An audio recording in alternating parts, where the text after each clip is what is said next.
السلام علیکم ورحمۃ اللہ وبرکاتہ۔ محترم ناظرین اکرام، امید ہے بخیر ہوں، اللہ آپ کو خیر و عافیت سے رکھے۔ دوران حج وفات پانے والے حاجی کی فضیلت۔ حاجی صاحب جب حج پر گئے اور مکہ میں یعنی حج کے دوران ان کا انتقال ہو جاتا ہے، اس حاجی کی کیا فضیلت ہے۔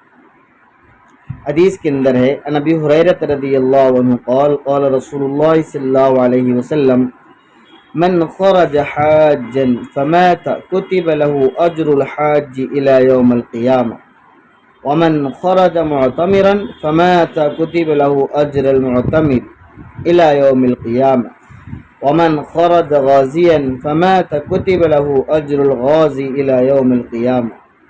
اس حدیث کے اندر 3 لوگوں کو بشارت دی گئی جن کی وفات حج کے دوران ہو جاتی ہے۔ بڑی خوشخبری بشارت ان لوگوں کی، کتنی بڑی فضیلت ہے احادیث کے اندر۔ اللہ ہم سب کو حرمین شریف کے شریفین کی زیارت نصیب فرمائے۔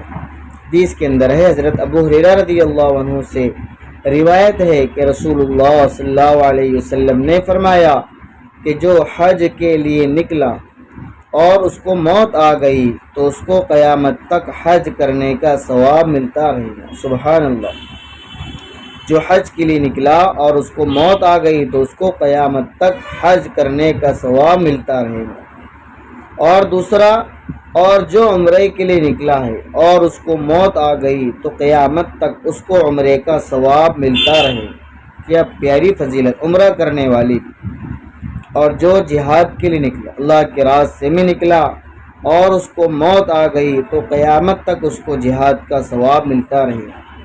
یہ تینوں آدمی ہیں اللہ کے راستے کی نسبت پر نکلے بھی ہیں، اگر وہ اللہ کے راستے میں انتقال کر جاتے ہیں تو انہیں قیامت تک ثواب ملتا رہے۔